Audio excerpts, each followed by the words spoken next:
गिरी tutorial के channel में आपका स्वागत है।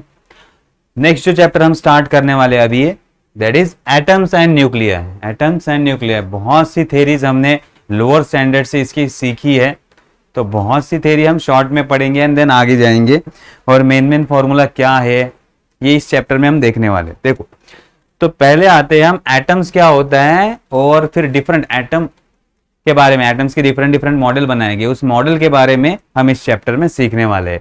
तो देखो पहला एटम क्या होता है उसके बारे में इंफॉर्मेशन लेते हैं। क्या लिखा है? An atom is the smallest particle of an element which take part in a chemical reaction. Okay, किसी भी एलिमेंट का छोटा से छोटे जो पार्ट होता है उसे हम क्या कहेंगे? एटम। जो केमिकल रिएक्शन में भी पार्ट लेता है। आप रिएक्शन लिखते हो ना, तो उसमें आप क्या लिखते हो? एटम के बारे में ही लिखते हो। एटम का रिएक्शन एडिशन करके देन प्रोडक्ट बनता है, ठीक है। Then atom is electrically neutral. Atom electrically neutral होता है, मीन जितने उसमें पॉजिटिव चार्ज रहेंगे उतने ही निगेटिव चार्ज रहेंगे। हमें पता है प्रोटॉन न्यूट्रॉन दोनों का नंबर सेम होता है। Then an atom consist of electron proton and neutron. Atom किससे बनता है? Electron proton and neutron. Electron negatively charge, proton positively charge and neutron electrically neutral. तो ये इलेक्ट्रॉन और प्रोटॉन का नंबर सेम रहेगा एटम में, तो वो इलेक्ट्रिकली न्यूट्रल है।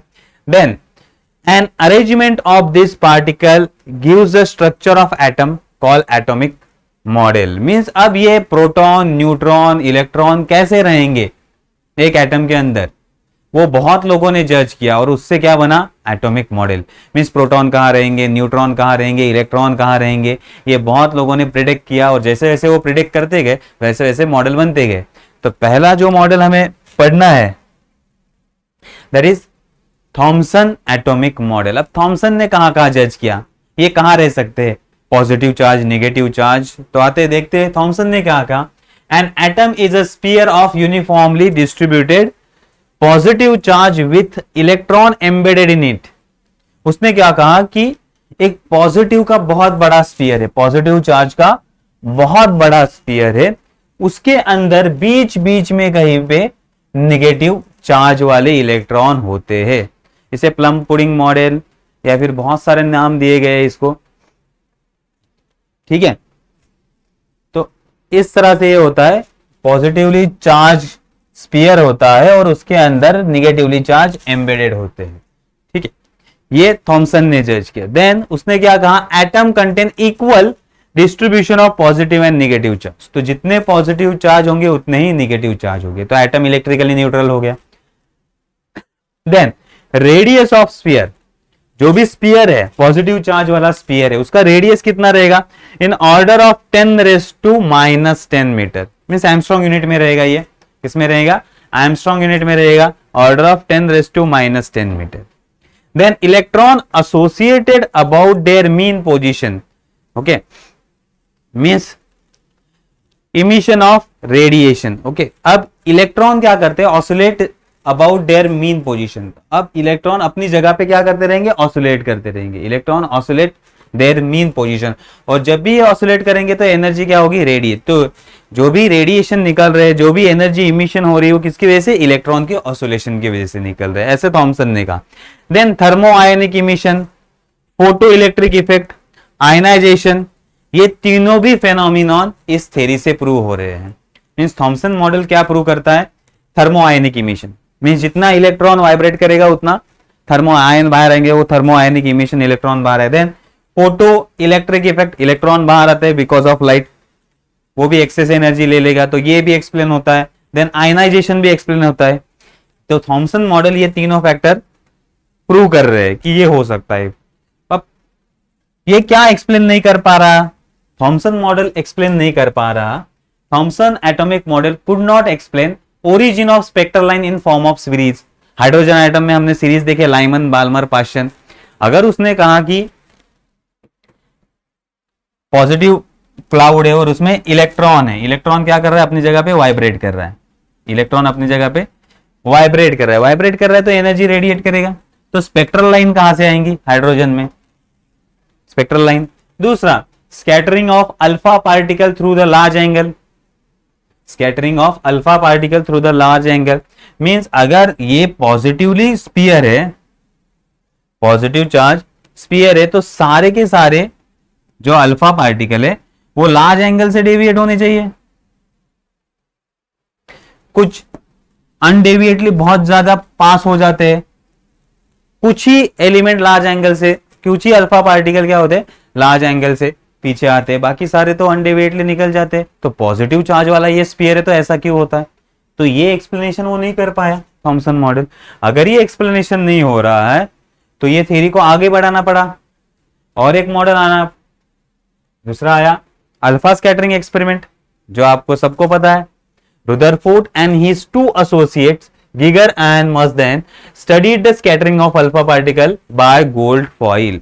अब आपको पता है कि गोल्ड का थिन फॉइल लिया गया, उस पे अल्फा पार्टिकल बम्बार्ड किए गए, देन स्क्रीन रखा गया था, स्क्रीन पे अल्फा पार्टिकल कहां कहां डिटेक्ट होते हैं वो हमने देखा और उस डिटेक्शन के ऊपर से कंक्लूजन आया था। तो ये आपको अच्छी तरीके से अल्फा स्कैटरिंग एक्सपेरिमेंट पता है। अब यहां हम देखो, यहां पे ये गोल्ड वाला न्यूक्लियस है और यहां से अल्फा पार्टिकल आ रहे हैं, तो अल्फा पार्टिकल ऐसे डेविएट होते हैं।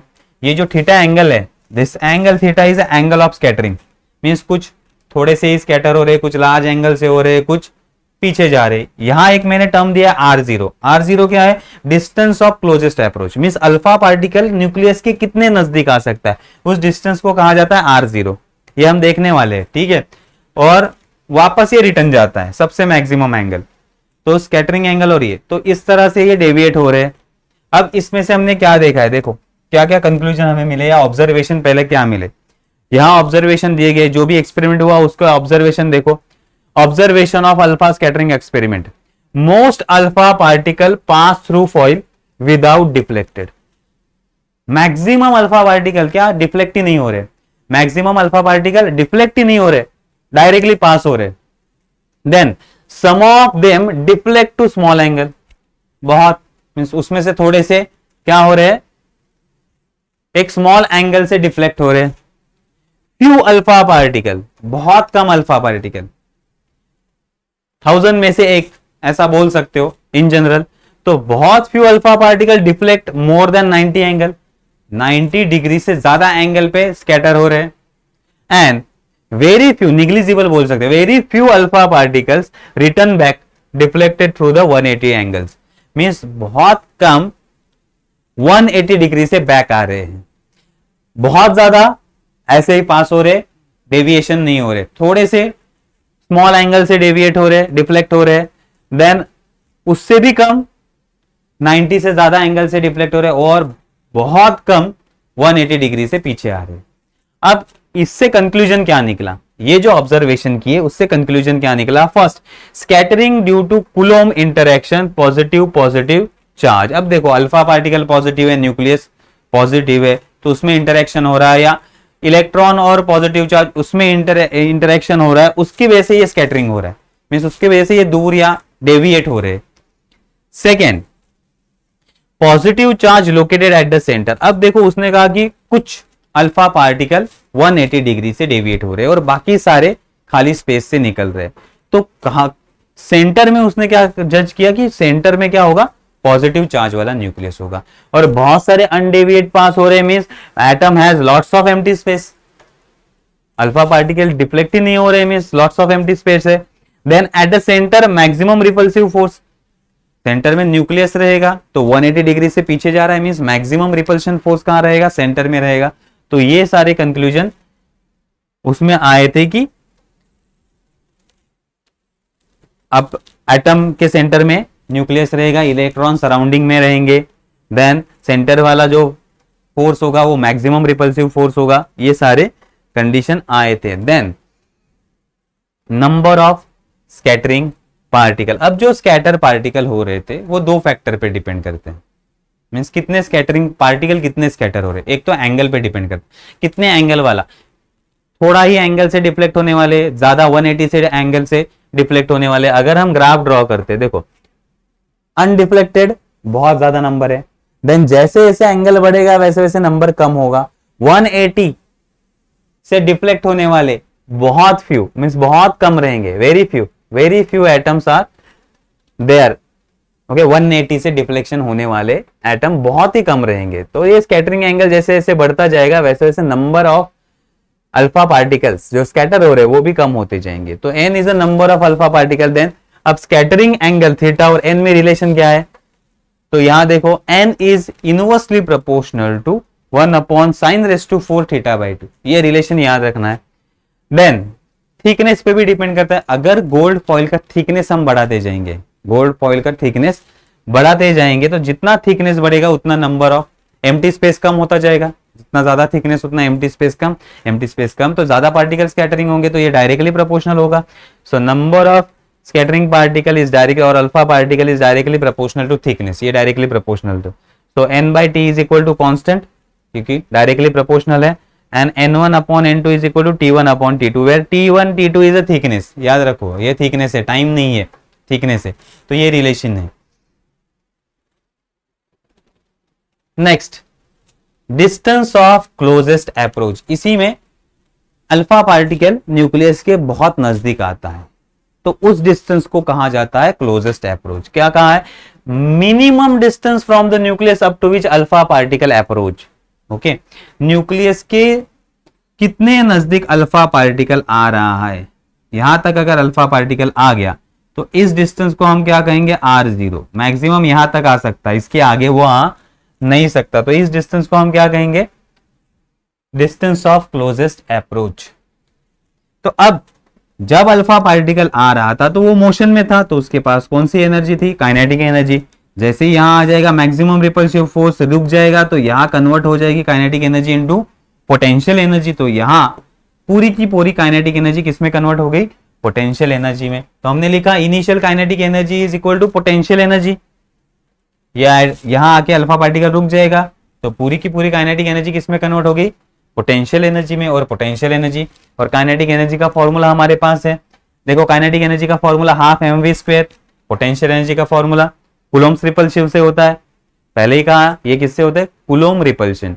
तो कूलोम्ब रिपल्शन की वजह से जो फोर्स होगा दैट इज, और एनर्जी होगी 1/4πε0 Ze। न्यूक्लियस के अंदर कितने चार्ज है, और ये charge on alpha particle 2e, 2e किसका चार्ज है, अल्फा पार्टिकल का चार्ज है, divided by r0 distance of closest approach. Then r0 अगर निकालना है तो टर्म को इंटरचेंज कर दो, r0 निकालना है तो फॉर्मूला आएगा r0 इज इक्वल टू, ये यहां चला गया, देखो ये 2 कट, ये हमारा 2 कट हो गया, यहां 2 कट, ये 2 और ये 2 भी कट हो गया, तो r0 यहां चला जाएगा और ये टर्म यहां चला जाएगा। तो देखो फॉर्मूला क्या होगा, Ze² डिवाइडेड बाय mv² πε0, और ये r0 यहां आ गया। अब उसी फॉर्मूला को हम 1/4πε0 के टर्म में लिख सकते हैं, 1/4π, तो 4 से मल्टीप्लाई करो और डिवाइड करो। 4πε0 is nothing but 1/4πε0 is nothing but k, तो यहां हमने k पुट कर दिया और ये 4 तो है ही, तो 4k Ze² mv² के फॉर्म में भी ये फॉर्मूला हम लिख सकते हैं, where k is equal to 1/4πε0। ये यहां हमने 4 से डिवाइड और मल्टीप्लाई किया तो ये आंसर आया, where k is equal to 9 × 10⁹ newton metre square पर कूलोम्ब स्क्वायर। तो ये भी फॉर्मूला आपको r0 का याद रखना है। Next Rutherford's model of an atom. अब रुदरफोर्ड ने जो मॉडल बनाया, जो कंक्लूजन निकले थे उससे उसने मॉडल डिजाइन किया, तो अब ये मॉडल क्या कहता है, atom may be sphere having a diameter about 10⁻⁻10 metre. Okay, उसने कहा कि एटम स्फेरिकल शेप का होगा, एटम स्फेरिकल शेप का होगा, थॉमसन ने भी कहा था स्फेरिकल शेप का, वही conclusion, atom may be sphere having the diameter 10⁻10 metre, means angstrom unit में रहेगा इसका डायमीटर, एटम का डायमीटर किस में रहेगा, 10⁻10 metre. Entire positive charge and mass of atom कहां होगा, सेंटर में होगा, और उसी को हम कहेंगे nucleus. So entire positive charge कहां होगा, यहां पे होगा सेंटर में, और मास भी एटम का सेंटर में होगा, उस पार्ट को हम क्या कहेंगे, न्यूक्लियस, इस पार्ट को क्या कहेंगे, nucleus. Then size of nucleus is 1 fermi, that is 10⁻⁻15 metre. Means nucleus का साइज कितना होगा, ये न्यूक्लियस है हमारा, इसका साइज होगा 10⁻15 मीटर, 10⁻15 मीटर, इसे कहेंगे 1 फर्मी, इसे क्या कहेंगे आप, 1 Fermi. And size of atom, ये पूरा एटम है, पूरे एटम का साइज कितना रहेगा, 10⁻10 मीटर, मीन्स 1 एंगस्ट्रॉम यूनिट तक रहेगा, 1 एंगस्ट्रॉम यूनिट एटम का साइज और न्यूक्लियस का साइज, ठीक है। Then total negative charge is equal to total positive charge, जितने निगेटिव चार्ज रहेंगे उतने ही पॉजिटिव चार्ज रहेंगे, तो एटम इलेक्ट्रिकली न्यूट्रल है, एटम इलेक्ट्रिकली न्यूट्रल है। Then electron distribution around the nucleus is, that is electron distribution around the nucleus is not stationary, that is revolve in a circular orbit। तो electron जो भी nucleus के surrounding में रहेंगे, nucleus के surrounding में क्या रहेंगे, इलेक्ट्रॉन रहेंगे, ये इलेक्ट्रॉन स्टेशनरी नहीं है, ये सर्कुलर ऑर्बिट में घूमते रहेंगे, ये सर्कुलर ऑर्बिट में घूमते रहेंगे। तो अब ये हो गया रुदरफोर्ड का मॉडल, क्या कहा उसने, सेंटर में न्यूक्लियस रहेगा, इलेक्ट्रॉन घूमते रहेंगे सर्कुलर ऑर्बिट में, ठीक है। देन उसने साइज बताया था हमें। अब रुदरफोर्ड ने जो मॉडल बनाया, अब उसमें दो चीजें हैं, वो मॉडल एक्सप्लेन नहीं कर पाया, कौन सी। सो देखो, failure of Rutherford model, Rutherford model कहां फेल हो गया, अच्छी तरीके से जो डिजाइन किया गया था, लेकिन फेल कहां हो गया। तो फर्स्ट पॉइंट देखो, fail to explain the stability of atom. अब एटम स्टेबल है, ये कैसे प्रूव करेंगे। अब देखो कि अगर इलेक्ट्रॉन न्यूक्लियस के अराउंड में घूम रहा है, सर्कुलर मोशन, आपने सुना circular motion is accelerated motion, क्योंकि वेलोसिटी का डायरेक्शन चेंज होता रहेगा, वेलोसिटी का डायरेक्शन चेंज होगा रहेगा। और कोई भी चार्ज पार्टिकल जब एक्सेलरेट करता है तो वो क्या करता है, एनर्जी रेडिएट करता है, क्या रेडिएट करता है, एनर्जी बाहर छोड़ेगा। अब देखो, जैसे जैसे ये एक्सेलरेट हो रहा है, एनर्जी कंटिन्यूअसली बाहर आनी चाहिए, लेकिन एनर्जी कंटिन्यूअसली बाहर नहीं आती। अगर हाइड्रोजन के बारे में देखेंगे तो हाइड्रोजन में हमें स्पेक्ट्रल लाइन मिलती है, लाइमन, बाल्मर, पाशन, पीफंड, ऐसे ब्रैकेट। तो ये स्पेक्ट्रल लाइन क्यों, कंटिन्यूअस आना चाहिए, ठीक है। दूसरा फेनोमेना, अगर ये एनर्जी छोड़ता है, इलेक्ट्रॉन एनर्जी छोड़ रहा है, इलेक्ट्रॉन क्या कर रहा है, एनर्जी छोड़ रहा है कंटिन्यूअसली, तो क्या होना चाहिए, ऑर्बिट स्पाइरल होना चाहिए, क्योंकि एनर्जी कम हो रही है, एनर्जी कम हो रही है तो ऑर्बिट स्पाइरल होके यहां गिरना चाहिए न्यूक्लियस के ऊपर, ऐसा भी नहीं हो रहा है। तो देखो क्या कहा, अकॉर्डिंग टू इलेक्ट्रोमैग्नेटिक थ्योरी। अब इलेक्ट्रोमैग्नेटिक थ्योरी हमें क्या कहती है, accelerated charge radiate energy, accelerated charge क्या करता है, एनर्जी को रेडिएट करता है। तो अगर ये एनर्जी को रेडिएट करता है तो इलेक्ट्रॉन अपनी एनर्जी लूज करेगा, एनर्जी अपनी लूज कर रहा है, इलेक्ट्रॉन की एनर्जी धीरे धीरे लूज हो रही है। तो अगर एनर्जी लूज हो रही है तो ये सर्कुलर पाथ नहीं करेगा, ये स्पाइरल पाथ में जाएगा, और स्पाइरल पाथ में जाके ये क्या हो जाएगा, न्यूक्लियस पे कोलाइड हो जाएगा, फॉल्स ऑन न्यूक्लियस। लेकिन ऐसा नहीं हो रहा है, एटम तो स्टेबल है। दूसरा, according to this model spectrum of atom is continuous, means यहां से जो एनर्जी रेडिएट हो रही है वो कंटिन्यूअस एनर्जी रेडिएट होनी चाहिए, क्योंकि वो एक्सेलरेटेड मोशन कंटिन्यू कर रहा है।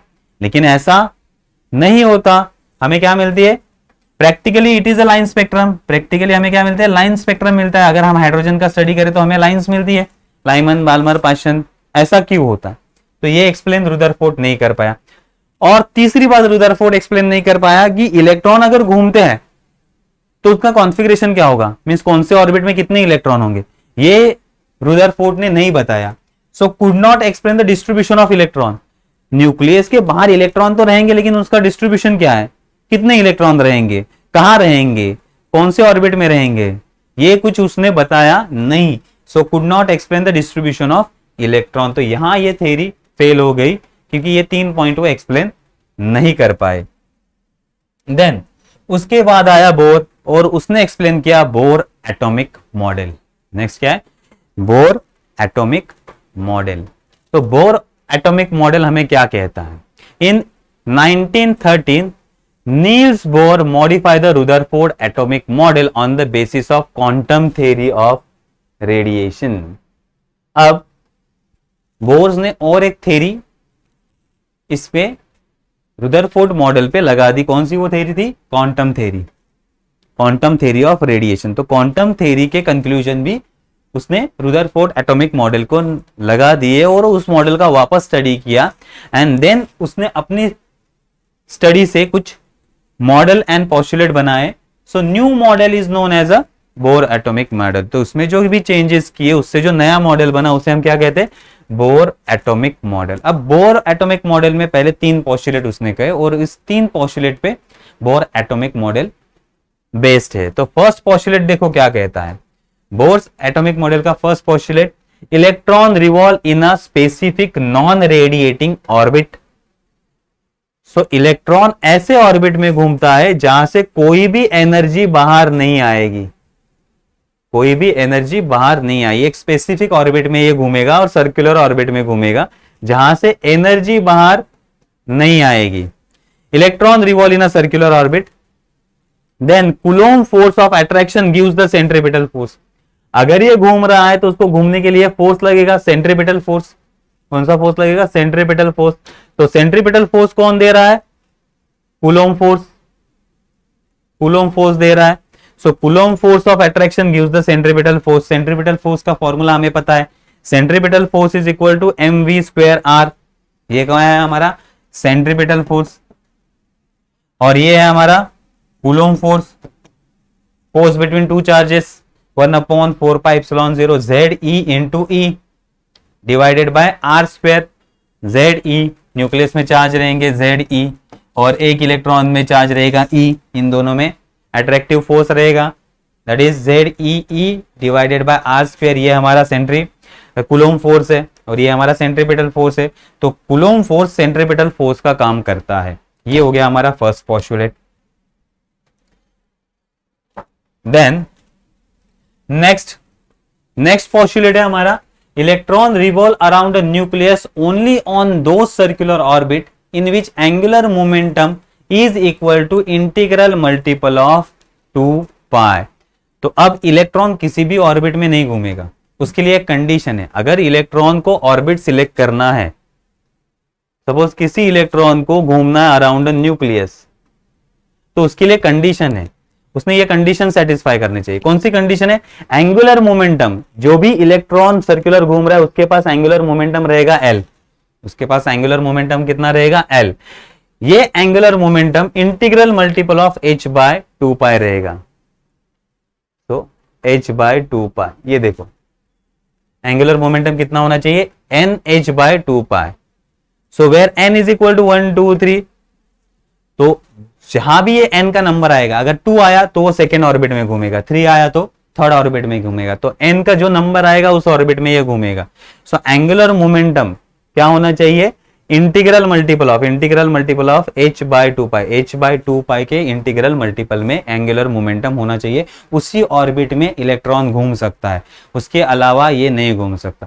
अब इसके एंगुलर मोमेंटम के बहुत सारे फॉर्मूले, उसको अप्लाई करके आपको प्रॉब्लम सॉल्व करना पड़ेगा, क्योंकि एंगुलर मोमेंटम का और एक फॉर्मूला है I omega, then mv square r। तो इन सबको आप इक्वेट कर सकते हो। अगर आपको मोमेंट ऑफ इनर्शिया निकालना है तो I ओमेगा अप्लाई कर सकते हो, आपको वेलोसिटी निकालनी है तो v अप्लाई कर सकते हो।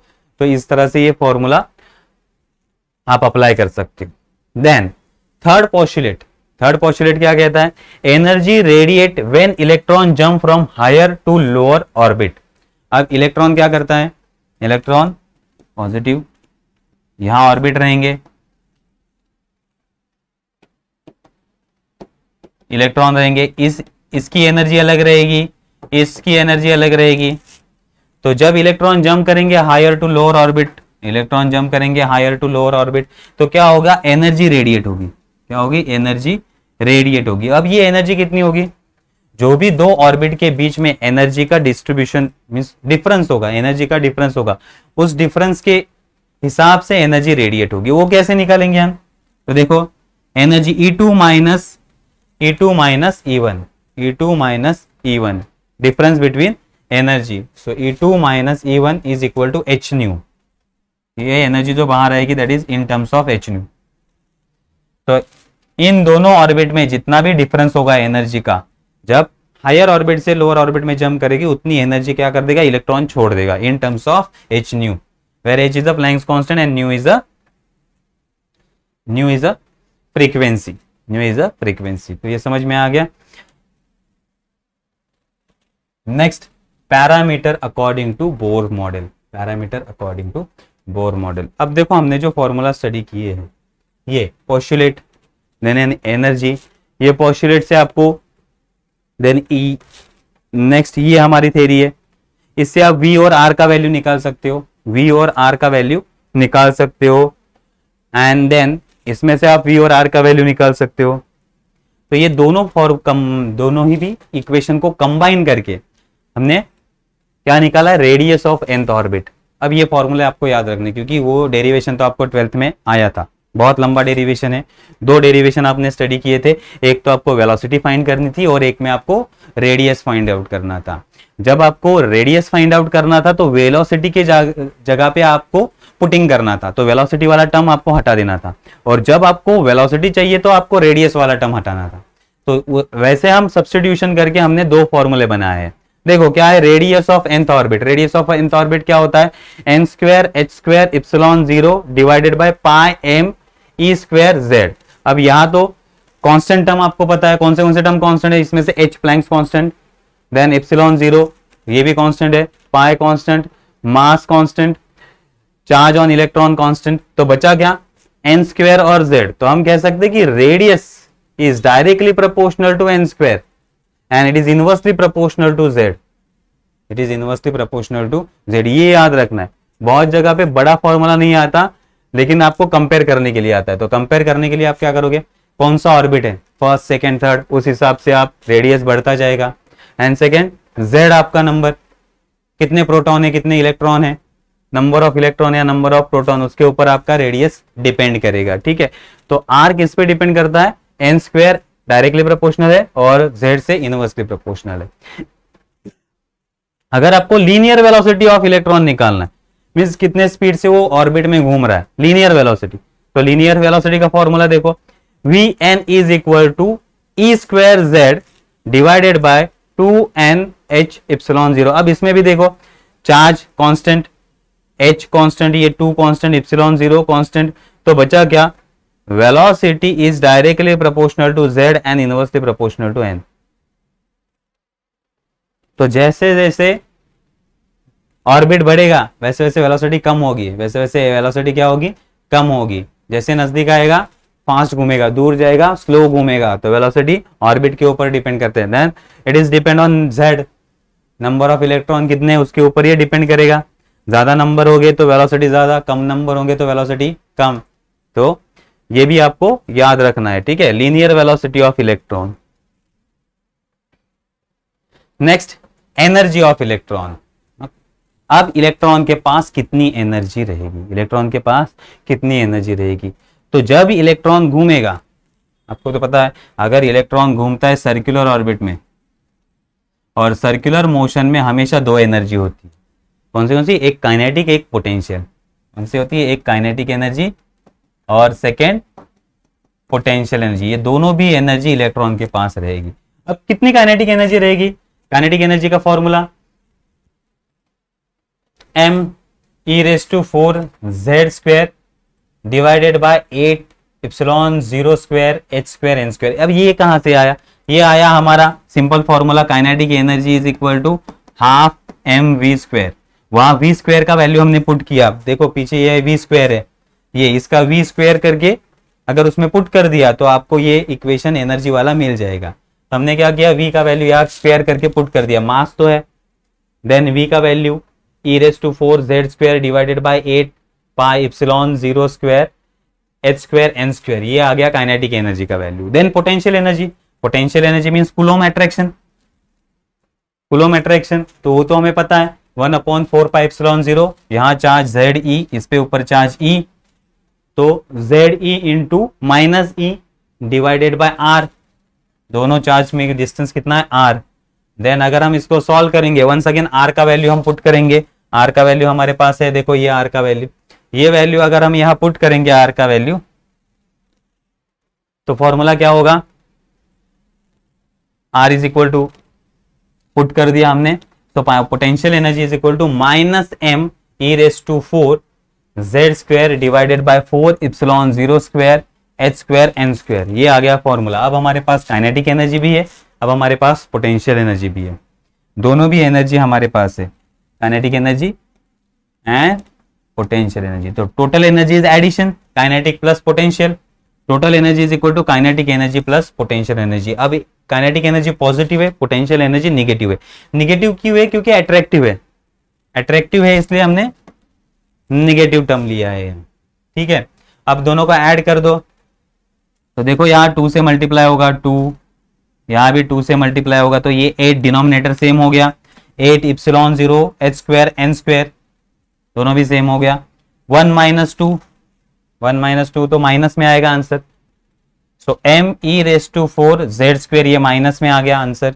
अब माइनस क्यों? क्योंकि अट्रैक्टिव है एनर्जी, कैसे अट्रैक्टिव है, टोटल एनर्जी अट्रैक्टिव है, इसलिए आ गया माइनस में। और इसी को कहा जाता है बाइंडिंग एनर्जी, इसी को क्या कहा जाता है? बाइंडिंग एनर्जी, ठीक है। दूसरा रिलेशन आपको याद रखना है, काइनेटिक एनर्जी और पोटेंशियल एनर्जी में रिलेशन है। देखो काइनेटिक एनर्जी और पोटेंशियल एनर्जी में रिलेशन है, potential energy double of kinetic energy, potential energy क्या रहेगी? डबल ऑफ काइनेटिक एनर्जी, वो याद रखना है। और total energy is nothing but a binding energy. Binding energy किसे कहते हैं? इलेक्ट्रॉन को पकड़ के रखने वाली एनर्जी क्या होती है? Binding energy. या अगर इलेक्ट्रॉन को फ्री करना है, मुझे इस इलेक्ट्रॉन को, अब न्यूक्लियस ने पकड़ के रखा, इस इलेक्ट्रॉन को मुझे फ्री करना है, तो इतनी एनर्जी में इलेक्ट्रॉन को दे दूंगा तो वो फ्री हो जाएगा, उस एनर्जी को कहा जाता है बाइंडिंग एनर्जी। और अगर उतनी एनर्जी दे देगी तो ये इलेक्ट्रॉन फ्री हो जाएगा, तो उसे कहेंगे हम आयनाइजेशन, उसे क्या कहेंगे? आयनाइजेशन। तो ये आपको पता है, ठीक है, समझ में आ गया। बाइंडिंग एनर्जी पकड़ के रखने वाली है, उतनी एनर्जी अगर हम दे देंगे तो इलेक्ट्रॉन रिलीज हो जाएगा, इसलिए उसको आयनाइजेशन एनर्जी भी कहते हैं। ये समझ में आ गया। अब एनर्जी लेवल, जब हम हाइड्रोजन का स्टडी करते हैं तो हमें एनर्जी लेवल स्टडी करना पड़ता है। अब हमने एनर्जी तो निकाल ली है, देखो हमारे पास एनर्जी है, टोटल एनर्जी कितनी होती है वो हमारे पास है। तो हर एक इलेक्ट्रॉन के पास एनर्जी रहेगी, अलग अलग ऑर्बिट के लिए अलग अलग एनर्जी रहेगी, क्योंकि एन नंबर दिया गया है। तो अब उसके ऊपर एनर्जी लेवल डिपेंड करता है। एनर्जी लेवल हमें क्या कहता है? The definite amount of energy associated with the electron in a different orbit of atom. तो अगर इलेक्ट्रॉन डिफरेंट ऑर्बिट में है तो हर एक इलेक्ट्रॉन के पास एनर्जी रहेगी, हर एक इलेक्ट्रॉन के पास क्या रहेगी? एनर्जी रहेगी। ये पॉजिटिव चार्ज, फर्स्ट ऑर्बिट में इलेक्ट्रॉन रहेंगे उसके पास एक एनर्जी रहेगी, सेकेंड ऑर्बिट में जितने इलेक्ट्रॉन रहेंगे उनके पास एनर्जी रहेगी, उनके पास एनर्जी रहेगी। तो यहाँ एक एनर्जी, अलग अलग सबके पास एनर्जी रहेगी। तो उस एनर्जी को हम क्या कहेंगे? Energy level. उस एनर्जी को हम क्या कहेंगे? Energy level. अब ये एनर्जी कैसे निकाली जाएगी? देखो हमारे पास फॉर्मूला था एनर्जी का। So energy of nth orbit means energy of nth orbit, nth orbit में जो भी इलेक्ट्रॉन है उनके पास कितनी एनर्जी रहेगी? तो minus m e raise to 4 z square divided by 8 epsilon 0 square h square n square, जो भी हमने फॉर्मूला फाइंड किया था, ये देखो same formula, total energy, binding energy वाला फॉर्मूला। इतनी एनर्जी nth ऑर्बिट में रहेगी। अब इसमें हर एक का वैल्यू पुट करके हमें आंसर निकालना पड़ेगा, उससे अच्छा एक कांस्टेंट वाला टर्म लेके आते। तो हम क्या करते हैं? c और h से हम इसको मल्टीप्लाई करते हैं, where c is the velocity of light and h is the Planck's constant. तो इससे हमने मल्टीप्लाई और डिवाइड किया, तो डिवाइड किया तो सी एच, h स्क्वायर था उसका क्या हो गया? h क्यूब हो गया, और ये c यहां आ गया और यहां मल्टीप्लाई भी कर दिया, तो multiply and divide by c h, multiply and divide by c h, where c is the velocity of light and h is the Planck constant. अब देखो जो भी टर्म बना है यहां, इसको कहा जाता है r, उसको क्या कहा जाता है? r, ये कांस्टेंट टर्म है। तो हम इस इक्वेशन को लिखेंगे minus r c h z square by n square. अब ये r है क्या? ये कांस्टेंट है, इसको कहा जाता है रेडबर्ग कांस्टेंट, इसे कहा जाता है रेडबर्ग कांस्टेंट, और इसका वैल्यू होता है 1.09 इंटू 10⁷ पर मीटर, ये इसका वैल्यू है। तो रेडबर्ग कांस्टेंट, अब इतनी बड़ी वैल्यू निकालने की हमें जरूरत नहीं है, तो हमारे पास रेडबर्ग कांस्टेंट है, r का वैल्यू है, then c velocity of light का वैल्यू है, h प्लैंक्स कांस्टेंट का वैल्यू है, और z और n पुट करने से हमें एनर्जी उस ऑर्बिट की मिल जाएगी। तो फॉर्मूला इजी हो गया। तो बाकी सारे टर्म पुट करने की हमें जरूरत नहीं होती, सिर्फ एक ही वैल्यू हमें पुट करना पड़ेगा, इसलिए हमने रेडबर्ग कांस्टेंट को यहाँ इंट्रोड्यूस किया है, ठीक है। Then where n is a principal quantum number. अब जो भी ऑर्बिट आपको चाहिए उस हिसाब से n का वैल्यू आपको पुट करना पड़ेगा एंड देन आपको इसका वैल्यू मिलेगा। तो ये समझ में आ गया एनर्जी लेवल, ठीक है। अब इसके हिसाब से हम अगर एनर्जी लेवल का स्टडी करते हैं और हाइड्रोजन के ऊपर एनर्जी लेवल का स्टडी करते हैं तो हमें हाइड्रोजन का स्पेक्ट्रम मिलता है। हाइड्रोजन का क्या मिलता है? स्पेक्ट्रम। हाइड्रोजन स्पेक्ट्रम, जब भी हाइड्रोजन हायर ऑर्डर ऑर्बिट से लोअर ऑर्बिट में जंप करेगा तो एक अमाउंट ऑफ एनर्जी वो रिलीज करेगा, अमाउंट ऑफ एनर्जी रिलीज करेगा इन terms of electromagnetic wave, in terms of electromagnetic wave. और हर एक वेव जब ये जंप करेगा इलेक्ट्रॉन हायर ऑर्बिट से लोअर ऑर्बिट तो हर बार एनर्जी रिलीज होती रहेगी। और उस एनर्जी का वेवलेंथ निकालने के लिए हमने ये फॉर्मूला सीखा है, that is wave number. Wave number क्या होता है? That is reciprocal of wavelength. Reciprocal of wavelength को कहा जाता है वेव नंबर। तो वेव नंबर या 1/λ is equal to R 1/n1 square minus 1/n2 square. ये फॉर्मूला आपको पता है, अगर हमें वेवलेंथ निकालना है तो ये फॉर्मूला हमें निकालना है। और जब इलेक्ट्रॉन जंप करता है उस हिसाब से हाइड्रोजन का हमें स्पेक्ट्रम मिलता है और उस स्पेक्ट्रम में हमें सीरीज मिलती है, Lyman, Balmer, Paschen, Pfund and Brackett and Pfund. ये हमें क्या मिलती है? सीरीज मिलती है। अब ये सीरीज कैसे मिलती है? सपोज इस तरह से एनर्जी लेवल होती है। अगर हम वैल्यू निकालेंगे तो इस फॉर्मूला में अगर हम वैल्यू पुट करेंगे तो हमें पता है सारी वैल्यू पुट करने के बाद फर्स्ट ऑर्बिट की एनर्जी कितनी आती है? -13.6। देन जैसे जैसे हम सेकेंड ऑर्बिट पुट करेंगे, थर्ड ऑर्बिट पुट करेंगे, उस हिसाब से इसका वैल्यू क्या होता जाएगा? चेंज होता जाएगा। ये हो गया फर्स्ट ऑर्बिट के लिए एनर्जी। सेकेंड के लिए एन का वैल्यू 2 पुट करना होगा, सो -13.6 डिवाइडेड बाय एन का वैल्यू 4 से इसको डिवाइड करोगे तो उस हिसाब से वैल्यू आएगी। अगर आपको थर्ड में चाहिए तो 13.6 डिवाइडेड बाय 9, इस हिसाब से एनर्जी लेवल का वैल्यू आएगा।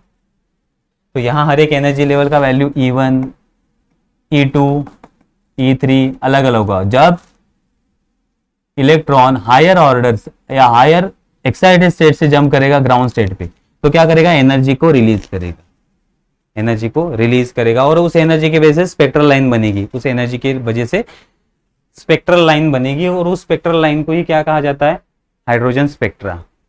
तो अगर इलेक्ट्रॉन जंप करता है फर्स्ट ऑर्बिट में या फर्स्ट एनर्जी लेवल पे, इलेक्ट्रॉन कहां जंप करता है? फर्स्ट एनर्जी लेवल पे। तो ये हमारा फर्स्ट एनर्जी लेवल है और बाकी सारे हायर। तो इसका नंबर है n is equal to 1, n is equal to 1। Then ये 2, 3, 4, 5। तो अगर 2 से 1 पे जंप करेगा या 3 से 1 पे जंप करेगा, 4 से 1 पे जंप करेगा, 5 से 1 पे जंप करेगा तो यहां से एनर्जी रिलीज होगी और हमें स्पेक्ट्रल लाइन मिलेगी। तो इस सीरीज को कहा जाता है लाइमन सीरीज। इसे क्या कहा जाता है? Lyman series. अगर इलेक्ट्रॉन जंप करता है 3 से 2, 4 से 2, 5 से 2 तो इसे क्या कहते हैं? इसे कहते हैं हम बाल्मर सीरीज। इसे क्या कहते हैं? Balmer series. अगर थर्ड पे जंप करता है हायर ऑर्बिट से या हायर एनर्जी लेवल से तो इसे कहते हैं पाशन सीरीज। देन फोर्थ पे जंप होगा तो ब्रैकेट और फिफ्थ पे जंप होगा तो पी फंड। ये हमें पता है। अब ये जंप कहां से हो सकता है? इंफिनिटी से भी हो सकता है, इंफिनिटी से फर्स्ट पे या फिर सेकेंड से फर्स्ट पे। उस हिसाब से वेवलेंथ डिपेंड करेगा मैक्सिमम है या मिनिमम है। अगर सेकेंड से ही जंप करता है तो वेवलेंथ मैक्सिमम, इंफिनिटी से जंप करेगा वेवलेंथ मिनिमम। ये आपको पता है। तो यहां हमने टेबल के टर्म में उसको लिखा है तो याद करने के लिए आपको इजी रहेगा। देखो पहला सीरीज है हमारा स्पेक्ट्रल लाइन है लाइमन सीरीज। पहला कौन सा है? Lyman series. तो कौन से ऑर्बिट पे या कौन से एनर्जी लेवल पे जंप होगा इलेक्ट्रॉन का? First energy level. कहां से जंप होगा? 2, 3, 4, 5, 6 अप टू इंफिनिटी से जंप होगा, अप टू इंफिनिटी से। अब वेवलेंथ निकालने के लिए फॉर्मूला क्या होगा लाइमन सीरीज का? 1/λ Lyman is equal to R. अब n1 की जगह हमने क्या पुट कर दिया? 1 स्क्वायर माइनस 1/n स्क्वायर। अब n का वैल्यू क्या रहेगा? 2, 3, 4, 5। 1 को छोड़ के सारे नंबर अप टू इंफिनिटी, 1 को छोड़ के सारे नंबर अप टू इंफिनिटी। अब मैक्सिमम वेवलेंथ कब रहेगा? जब सेकेंड से फर्स्ट, सेकेंड एनर्जी लेवल से फर्स्ट एनर्जी लेवल पे जंप करेगा तो वेवलेंथ मैक्सिमम रहेगा। देखो यहां मैंने कहा n2 is equal to n1 plus 1, तो n1 का वैल्यू कितना है 1, उसमें एक ऐड करना है 2, अगर वो हम फॉर्मूला में पुट करेंगे, मगर 2 से 1 पे अगर जंप हो रहा है इलेक्ट्रॉन का 2 से 1 पे, तो लैम्डा क्या होगा, मैक्सिमम, लैम्डा होगा मैक्सिमम, और मैक्सिमम कितना होगा 4/3r, 4/3r मैक्सिमम वैल्यू, याद रखो 4/3r। मिनिमम वैल्यू जब इंफिनिटी से फर्स्ट ऑर्बिट पे जंप करेगा, कहां से, इंफिनिटी से फर्स्ट एनर्जी लेवल पे जंप करेगा, तब इंफिनिटी से फर्स्ट एनर्जी लेवल पे जंप करेगा तो 1/infinity इज इक्वल टू 0, बचा क्या 1/r, रेसिप्रोकल ले लिया तो फॉर्मूला होगा 1/r। देन अगर मैक्सिमम वेवलेंथ और मिनिमम वेवलेंथ इन दोनों का रेशियो ले लिया, मैक्सिमम वेवलेंथ और मिनिमम वेवलेंथ का रेशियो ले लिया तो क्या आएगा 4/3, क्या आएगा 4/3, आर कट हो जाएगा और 4/3। एंड जो भी रीजन है लाइमन सीरीज का जो रीजन है दैट इज अल्ट्रावायलेट रीजन, तो जब भी फर्स्ट ऑर्बिट पे जंप होगा तो जो भी एनर्जी निकलेगी वो अल्ट्रावायलेट रेडिएशन होगी, वो कौन सी रेडिएशन होगी, अल्ट्रावायलेट।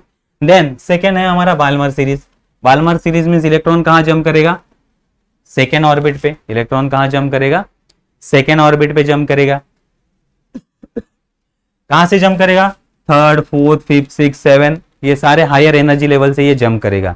जब ये जंप करेगा फॉर्मूला हमारा सेम, सिर्फ अब 1 की जगह हम क्या पुट करेंगे 2 स्क्वायर, तो 1/λ Balmer is equal to r in bracket 1/2 square minus 1/n square, n का वैल्यू 3, 4, 5 अप टू। अब अगर हम मैक्सिमम मीन्स 2 से 3 पे जंप कर, 3 से 2 पे जंप कर रहा है, कहां से 3 से ये 2 पे जंप कर रहा है, तो यहाँ 2 आएगा या 3 आएगा, अगर वो सॉल्व करेंगे तो मैक्सिमम वेवलेंथ कितना आएगा 36/5r, 36/5r। और जब ये इंफिनिटी से जंप करेगा, इंफिनिटी से सेकेंड पे जंप करेगा तो मिनिमम होगा, लैम्डा क्या होगा मिनिमम, थर्ड से 2 पे करेगा तो लैम्डा मैक्सिमम, तो मिनिमम कितना होगा, ये 0 हो जाएगा r/4, 4/r ये मिनिमम होगा, दोनों का रेशियो लेंगे तो 9/5।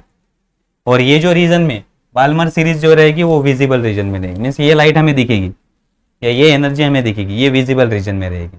देन आता है पाश्चिन थर्ड एनर्जी लेवल पे जंप करेगा इलेक्ट्रॉन 4, 5, 6 अप टू इंफिनिटी से, उसका फॉर्मूला भी सेम है, सिर्फ 2 के जगह हमने 3 पुट कर दिया।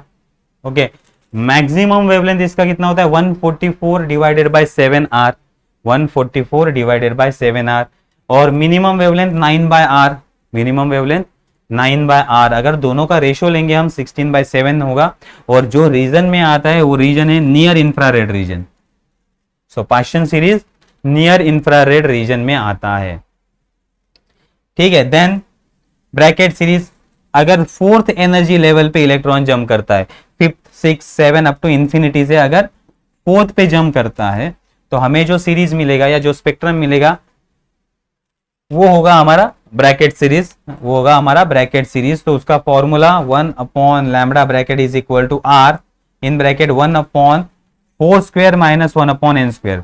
तो फोर्थ पे जंप कर रहे हैं तो 3 को रिप्लेस करके हमने क्या लिख दिया 4, बाकी सेम। अब मैक्सिमम वेवलेंथ मींस यहाँ 5 पुट करना होगा, 5 स्क्वायर तो आएगा 400 डिवाइडेड बाय 9r। और अगर हमें मिनिमम वेवलेंथ चाहिए तो यहाँ इन्फिनिटी पुट करना पड़ेगा, इन्फिनिटी पुट करने के बाद आएगा 16/r, 16/r। अब दोनों को अगर हम डिवाइड करेंगे मैक्सिमम बाय मिनिमम तो आएगा 25/9, 25/9। और इसका ब्रैकेट से जो लाइट आएगा या ब्रैकेट से जो भी एनर्जी निकलेगी वो मिडल इंफ्रारेड रीजन में निकलेगी, मिडल इंफ्रारेड रीजन में आएगी। देन लास्ट वाला जो हमारा सीरीज है that is P fund. P fund means electron jump कर रहा है 5th एनर्जी लेवल पे, कहां से 6, 7, 8 अप टू इंफिनिटी से, 6 टू इंफिनिटी से जंप कर रहा। इसके लिए फॉर्मूला होगा lambda Pfund is equal to r 1/5 square minus 1/n square.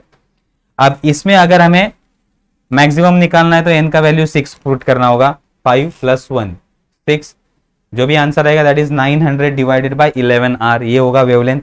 और अगर हमें मिनिमम चाहिए तो हमें इन्फिनिटी पुट करना होगा, मिनिमम के लिए इन्फिनिटी, तो ये होगा r/25/r, 25/r, क्योंकि 1/λ है ना, उल्टा हो जाएगा, तो 25/r। दोनों का रेशियो लेंगे तो 36 डिवाइडेड बाय 11, 36 डिवाइडेड बाय 11। और ये होगा फार इंफ्रारेड रीजन, फार इंफ्रारेड रीजन। तो देखो रीजन याद रखने के इतने ही, मीन्स कोई दिक्कत नहीं है। लाइमन अल्ट्रावायलेट में जाता है, लाइमन यूवी में जाता है, यूवी रेज। लाइमन के बाद बाल्मर हमारा विजिबल में जाता है और बाकी बचे हुए 3 इंफ्रारेड में जाते हैं, बाकी बचे हुए 3 इंफ्रारेड में जाते हैं। तो अल्ट्रावायलेट, विजिबल और इंफ्रारेड, इसके अलावा कोई भी रेंज नहीं है। और अगर आपको याद करना है तो आप इसका फ्रीक्वेंसी या लैम्बडा का नंबर भी याद कर सकते हैं, या आर का वैल्यू आप अगर पुट करोगे तो आपको नंबर मिल जाएगा कौन से रीजन में होगा। तो मिनिमम और मैक्सिमम का वैल्यू आप निकाल के रख सकते हो इसमें से, आर का वैल्यू पुट करके। आर का वैल्यू हमने यहाँ दिया है, ठीक है। तो ये हो गया हमारा हाइड्रोजन स्पेक्ट्रम। तो हाइड्रोजन स्पेक्ट्रम आपने स्टडी किया है। हाइड्रोजन स्पेक्ट्रम पे लाइमन, बाल्मर, पाइशन, ब्रैकेट, पीफंड इतने को याद रखना है। इस हिसाब से आपको टेबल ड्रॉ करना है तो इजीली याद रहेगा, ये फॉर्मूले इजीली याद रखेंगे, कंपैरिजन इजीली याद रहेगा, तो ज़्यादा कुछ करने की ज़रूरत नहीं है, ठीक है। तो यहाँ हम चैप्टर स्टॉप करते हैं। न्यूक्लियर फिजिक्स हम नेक्स्ट चैप्टर में स्टडी करेंगे।